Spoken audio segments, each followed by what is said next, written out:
The smell hit first, rust and old oil, and something underneath both of those.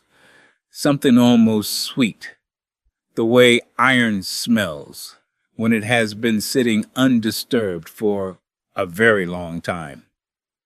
The car sat at the far end of the auction lot under a canvas tarp that had gone gray with weather, and when the tarp came off, the crowd pulled back half a step without quite knowing why.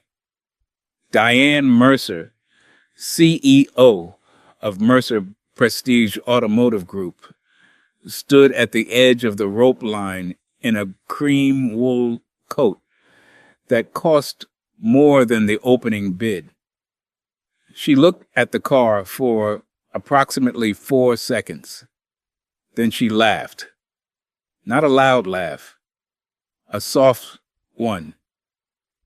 The kind that does not need volume, because it is addressed to no one in particular and everyone at once. Someone actually trailered that here, she said to her assistant Priya Nair, who stood one step behind her with a leather portfolio pressed to her chest. That is not a car. That is a tetanus shot. The car was a 1966 Shelby Cobra 427, chassis number CSX3144. What remained of its original red paint had oxidized to a deep, uneven brown.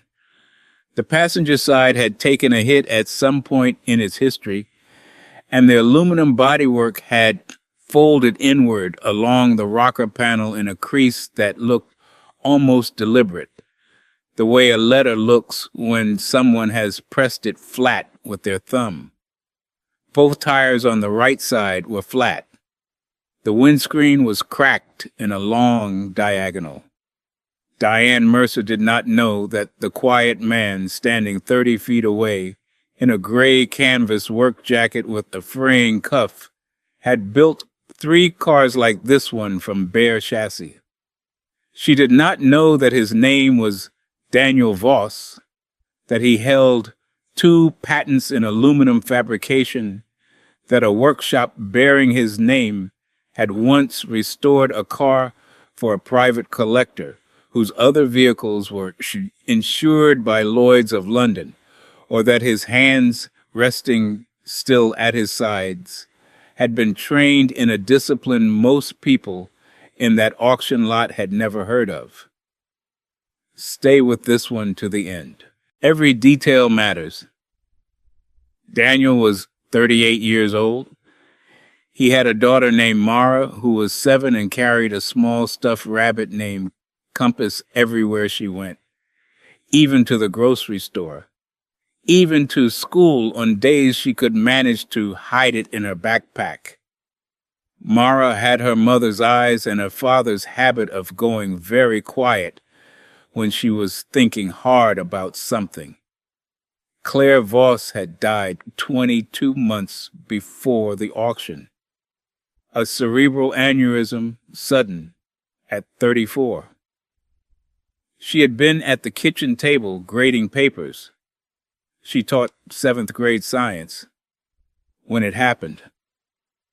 Daniel had been in the garage 40 feet away, working on a differential housing.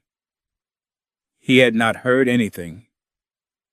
He did not know until Mara came out to find him, carrying Compass, saying that Mama wouldn't wake up. He had closed the Voss fabrication workshop 8 months after that. Not because the work stopped coming. It had not stopped.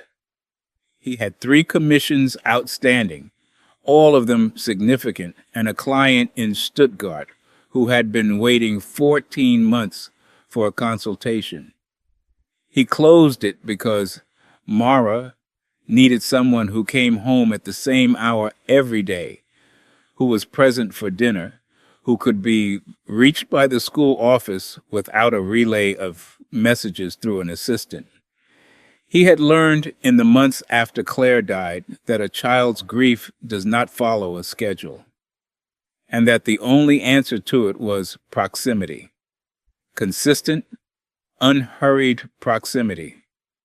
He opened a small repair shop on the edge of Millhaven, a town of 11,000 in central Ohio. He called it Voss Auto. He did not advertise. He did not have a website. He charged fairly. The people who found him tended to stay, and they tended to send others, and the work was steady enough that he could be home by 6, which was what mattered. He had driven to the Hargrove Classic Auction in Columbus on a Tuesday morning in October, Mara in the passenger seat with Compass on her lap, because he had seen the listing 3 weeks earlier in a consignment sheet that a friend had forwarded without comment. The listing had said only 1966 Shelby Cobra 427 CSX 3144 barn find. Condition unknown. No reserve. He had looked at that phrase, no reserve, for a long time. Priya Nair was the first person in Diane Mercer's orbit to look at the man in the gray jacket with any real attention. She had noticed him because he had not moved when the tarp came off. Everyone else in the crowd had reacted, stepping back, murmuring, one man actually shaking his head. And Daniel Voss had simply stood still, his eyes moving across the car in a pattern that Priya recognized without being able to name it, as the pattern of someone reading something. And I'm looking, reading. She wrote nothing in her portfolio. She watched him for another moment, then looked back at her employer. Diane Mercer had already moved on. She was speaking to a man from a rival group about a 1971 Ferrari Daytona 2 lots over, her voice carrying the particular confidence of someone who had never been wrong about a car, in a room where being wrong had consequences. She was, by most measures, correct to be confident. Mercer Prestige had acquired and resold 47 collector vehicles in the past 3 years, with a combined realized value of just over $9 million. She knew the market. She knew provenance. She knew that a car in that condition, with no documentation visible, no title history in the auction notes, and bodywork damage on the passenger side, was a liability dressed as an opportunity. She was not wrong about any of those facts. What she did not know was the chassis number. What she did not know was that CSX 3144 had a documented competition history, that it had run at Le Mans in 1967 as part of a private entry, and that the Logbook, a ball cloth-covered book with a cracked spine and a Shelby American stamp on the inside cover, was sitting in a manila envelope in the glove box of Daniel's truck, which was parked in the 3rd row of the lot, with Mara asleep in the back seat under a fleece blanket, Compass tucked under her chin. He had found the logbook 6 months earlier, not at an auction, but in a cardboard box at an estate sale in Dayton, inside a filing cabinet that had been listed as containing miscellaneous automotive documents. He had paid $12 for the box. The logbook had been at the bottom, under a stack of old registration cards and a 1969 road atlas with the cover torn off. He had spent 4 evenings cross-referencing the chassis number against the Carroll Shelby International Registry before he was certain. Then he had made one phone call to a man named Frank Aldridge, who had been the chief authenticator for the Shelby American Automobile Club for 19 years, and who had once, a long time ago, written a letter of recommendation for a young fabricator named Daniel Voss when he applied for a residency at a restoration workshop in Coventry. Frank had said on the phone, "I'll need to see it in person." He had not asked about the fee. The bidding on CSX 3144 opened at $4,000. 3 bidders dropped out in the first minute. A fourth stayed until 9,000, then went quiet. Daniel Voss raised his paddle at 9,200 and did not lower it again. The car cost him $9,400. The auctioneer's gavel came down, and Daniel put his paddle under his arm and walked back toward the truck without hurrying. Diane Mercer watched him go. She said nothing, but Priya, standing beside her, saw the way her employer's eyes followed the man in the gray jacket and saw the slight shift in her expression. Not quite recalibration, not yet. Something earlier than that. The first small hesitation before a certainty begins to move. The car arrived at Voss Auto on a flatbed on a Thursday afternoon in the second week of October. Daniel backed it into the third bay, the one with the better overhead lighting, and stood in front of it for a long time without touching it. The bay smelled of cold concrete and the particular mineral sharpness of old aluminum oxide, and underneath that faintly, the residue of a fuel that had not been in production for 40 years. Mara came in from the small office where she did her homework after school, carrying compass by one ear, and stood beside her father. She looked at the car. She looked at her father. "It's the color of a penny that got rained on," she said. Daniel looked at her. "That's exactly right," he said. He did not say anything else. He went to the pegboard above the workbench and began selecting tools, placing each one on the rolling cart in a specific order.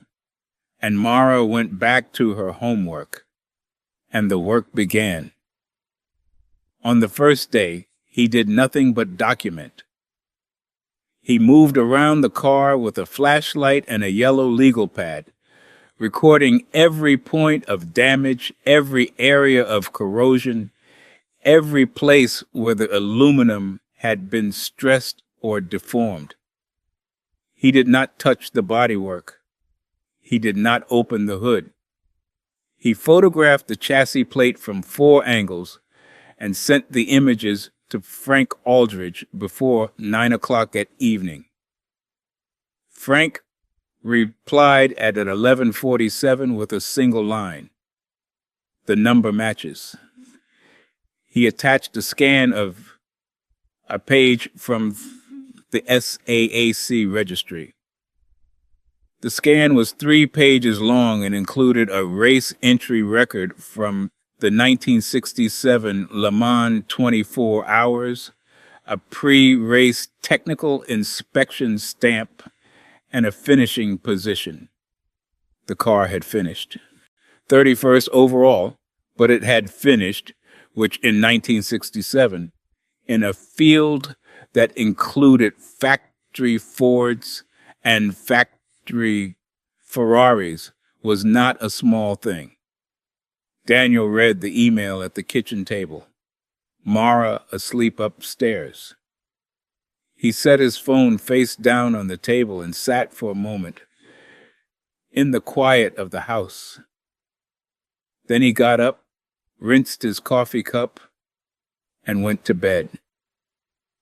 On day 4, he called his friend, Pete Garza, who had been a body fabricator at a shop in Detroit for 11 years before a shoulder injury ended that career, and redirected him toward a quieter life as a part-time machinist in Mill Haven. Pete answered on the second ring. Daniel said he could use a second set of hands on a panel repair if Pete had time. Pete said he would come Saturday. He did not ask about the fee. The bodywork on the passenger rocker panel was the kind of damage that looks to an untrained eye like a simple dent, a crease, a fold, a surface problem. It was not.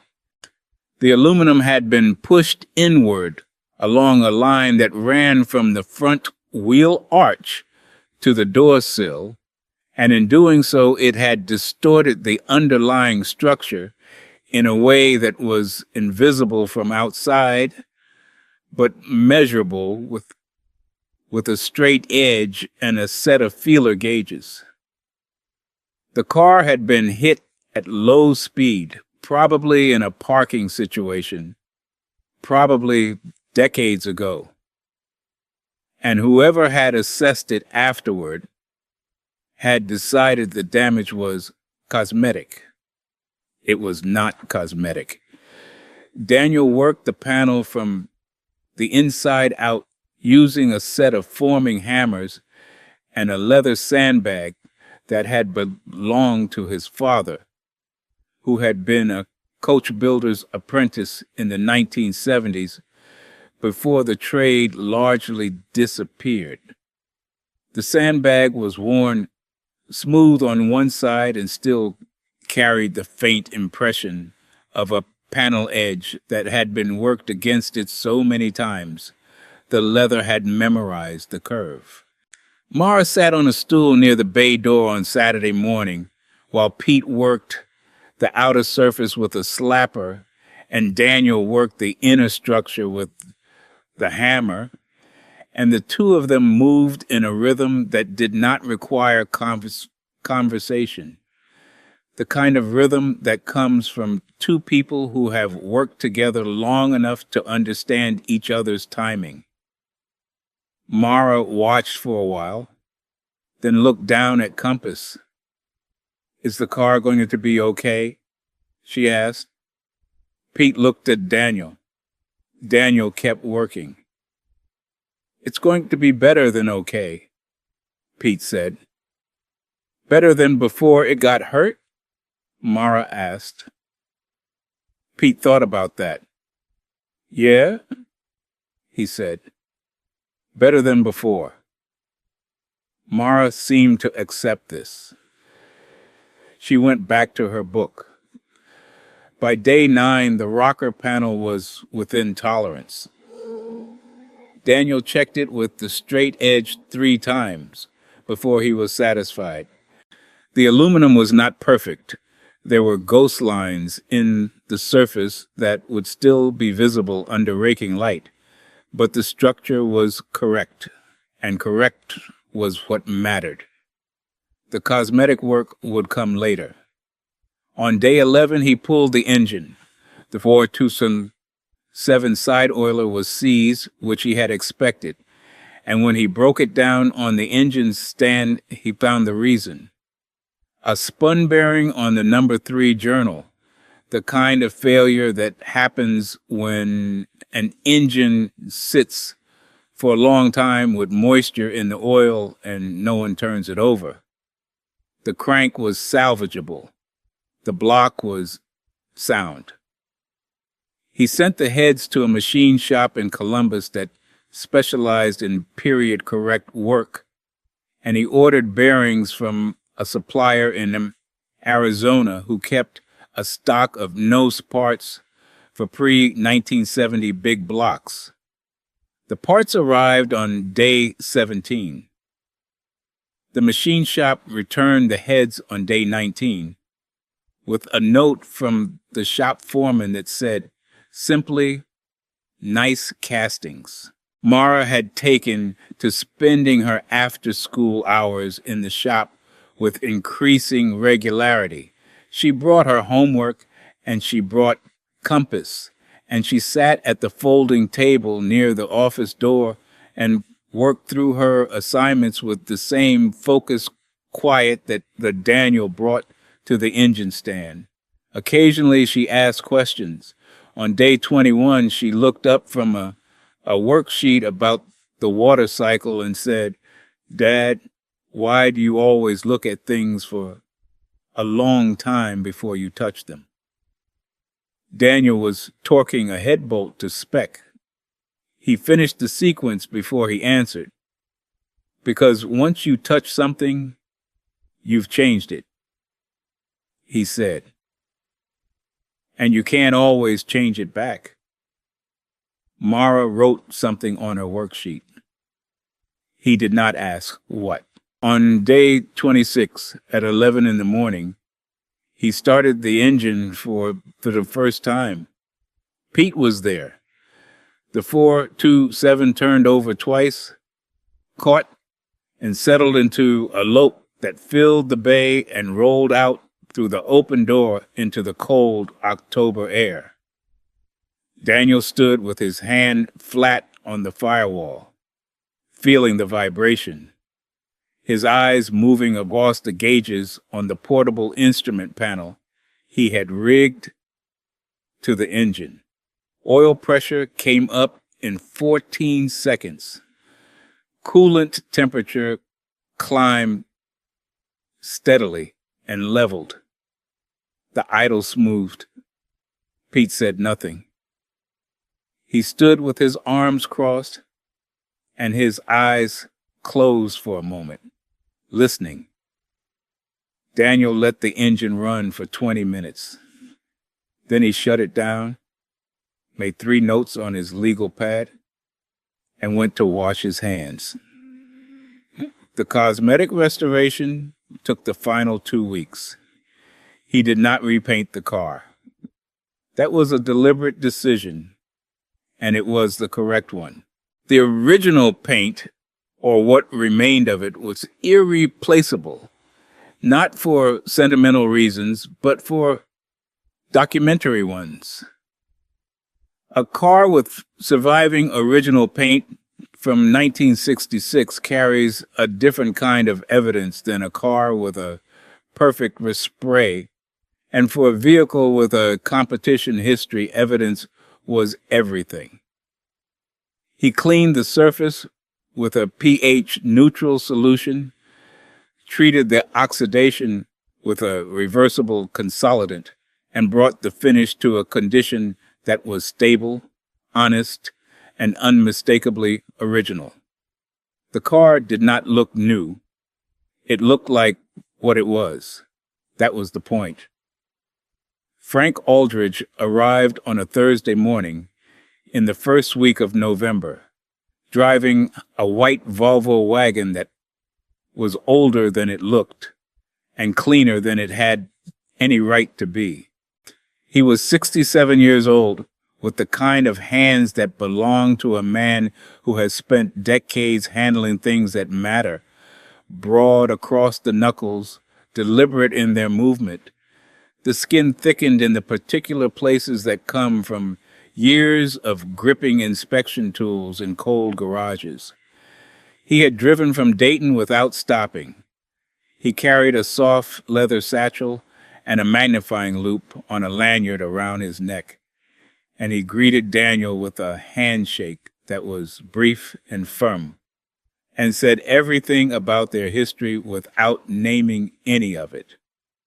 He stood in front of the car for 4 minutes without speaking.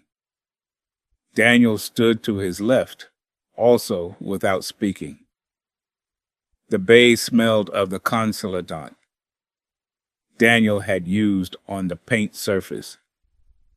And underneath that, the faint mineral residue of aluminum cleaned to bare honesty.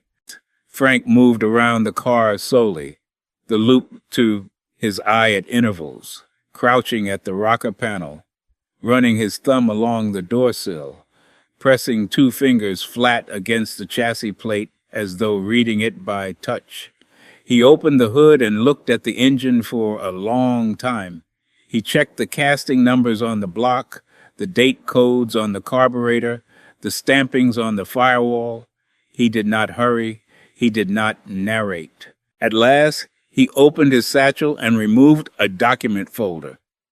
And from that folder, he took a printed form with a header that read, Shelby American Automobile Club Authentication Committee across the top in plain black type. He set it on the rolling cart and began to write. The form took him 11 minutes to complete.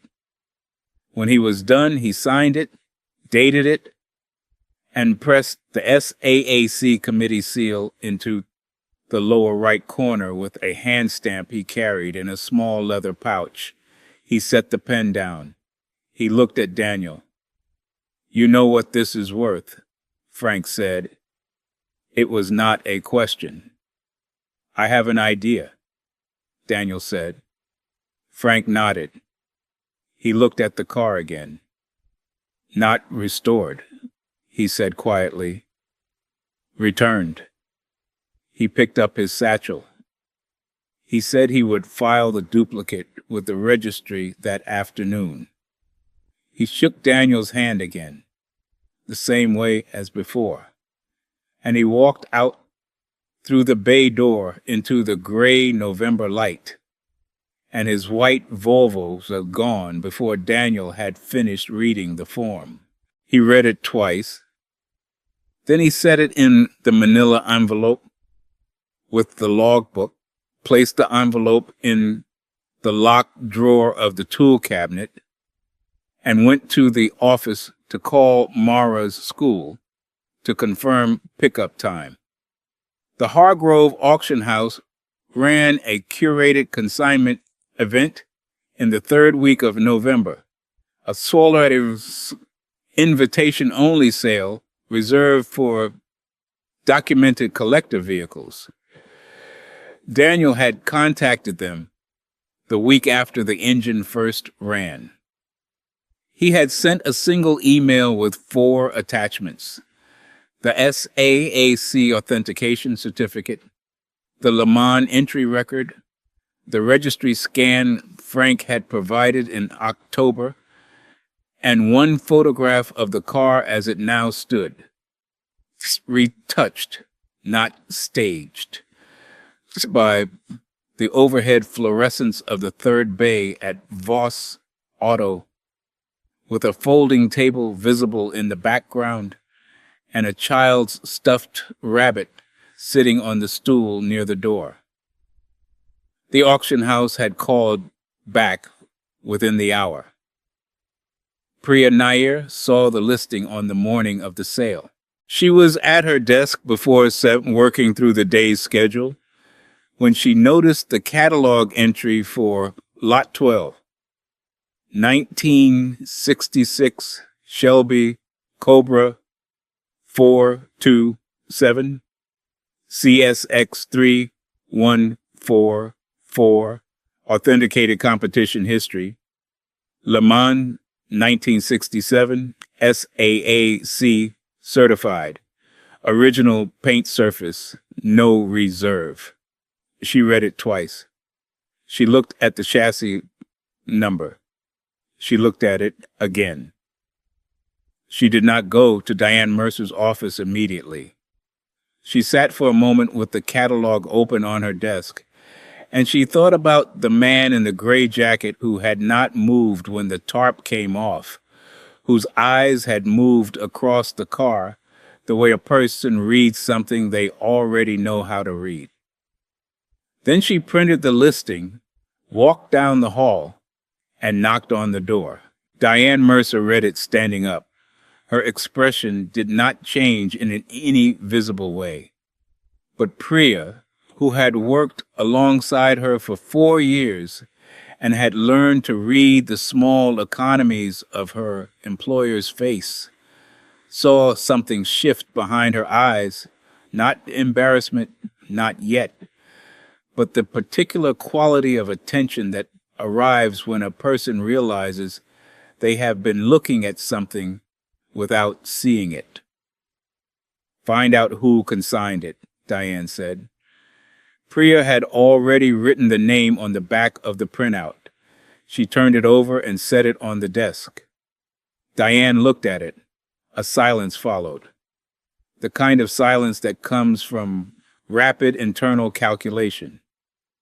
Get us seats, she said. The sale room at Hargrove was not large. 40 chairs, a low podium, recessed lighting that fell cleanly on the cars displayed along the perimeter walls. CSX 3144 sat on a low platform at the far end of the room, and it stopped people when they entered. Not because it was beautiful in the conventional sense. It was not. The paint was honest and imperfect and deeply, irreversibly original, and the car wore its history the way a working document wears its annotations, which is to say, completely, without apology, and with more authority than any clean copy could carry. The bidding opened at $220,000. It did not stay there long. Diane Mercer sat in the 4th row with Priya beside her. She held her paddle in her lap and did not raise it. She watched the number climb, 280, 310, 340.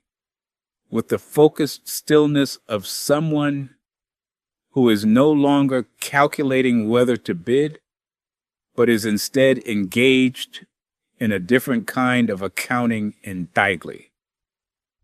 The gavel came down at $460,000.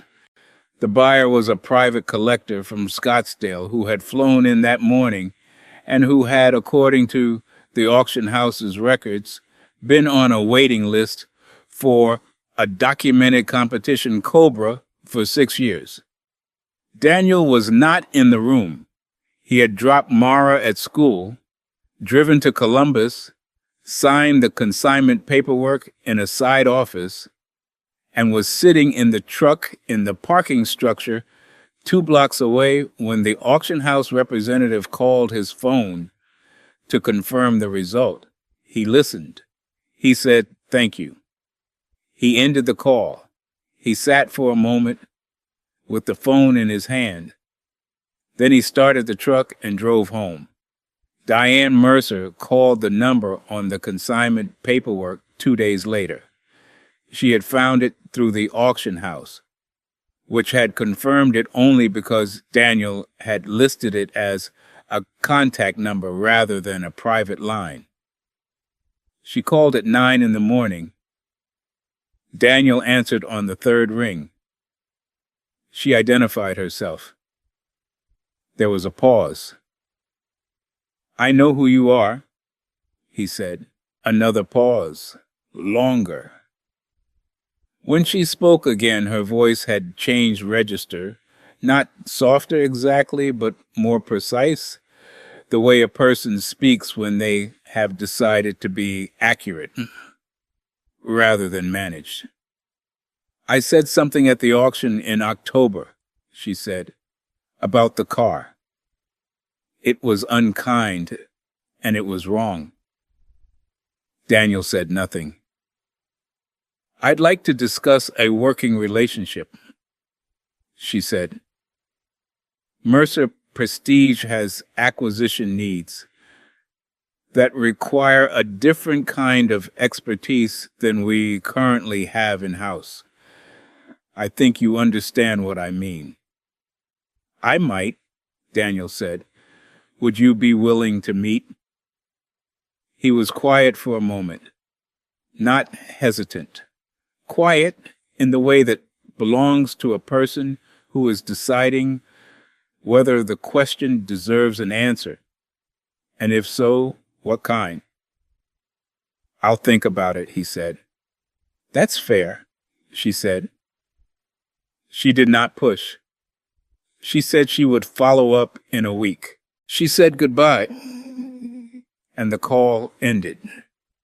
And she set her phone down on the desk and sat for a moment in the particular stillness that follows a conversation in which one has said something true and irreversible and cannot be certain how it landed. Priya, passing in the hallway, paused at the open door. Diane did not look up. He said he'd think about it, she said. Priya nodded. She continued down the hallway. She did not say what she was thinking, which was that the man in the gray jacket had probably already decided, and that whatever he decided would be correct, and that his answer would arrive in its own time and not before. Marcus Webb, who had laughed loudest at the auction lot in October and had told 2 colleagues that the car was worth less than the flatbed that carried it, did not attend the November sale. He had not been invited. He read the result on an industry newsletter the following morning and closed the tab without comment. He did not call anyone. He did not send a message. He simply went on to the next item in his inbox, and the story for him ended there, in silence, without a handshake. Daniel picked Mara up from school at 3:15 on the afternoon of the sale. She climbed into the truck with Compass under her arm and her backpack sliding off one shoulder and her hair coming loose from its braid, and she buckled her seatbelt and looked at her father. "Did the car sell?" she asked. "It did," he said. She thought about this. "Was it enough?" "More than enough," he said. She nodded as though this confirmed something she had already suspected. She looked out the window at the November trees, which were bare now and very still against a white sky. "Compass thinks the car was happy," she said. Daniel pulled out of the school lot. "I think that's probably right," he said. She seemed satisfied. She opened her backpack and took out a library book and began to read. And they drove home through the quiet streets of Millhaven with the heater running and the radio off, and neither of them said anything else. And it was enough. He pulled into the driveway at 3:41. He sat in the truck for a moment after he turned the engine off, listening to the tick of the cooling metal, watching the rectangle of light that fell from the garage window across the cracked concrete of the drive. It was a pale, even light. The fluorescent overhead he had replaced in September and had not yet adjusted to its full brightness. It fell without drama. It simply fell the way light does when no one has arranged it. Mara was already at the door, Compass in one hand, her key in the other, and she went inside without looking back, because she knew he would follow. And he did after a moment, after the truck had finished its settling, and the light had gone on in the kitchen, and he could see her shadow moving behind the window. He had not advertised. He had not explained himself. He had not needed to. The work was what it was. The car was what it was. And the man who had looked at it long enough and carefully enough to see what it actually was had simply done what he knew how to do in a small bay in a town of 11,000 people, with a child stuffed rabbit on a stool near the door, and a worn leather sandbag and a set of forming hammers, and the kind of patience that is not a temperament, but a discipline, taught, practiced, and never finished. The garage light stayed on after he went inside. It lit the empty bay, the clean workbench, the pegboard with its ordered tools. It lit the straight edge hanging on its hook, and the legal pad on the rolling cart, and the faint impression on the concrete floor where CSX 3144 had sat for 6 weeks, while someone looked at it carefully enough to tell the truth about what it was. Some things are only visible to the people who have learned to be still long enough to see them. The light stayed on until morning.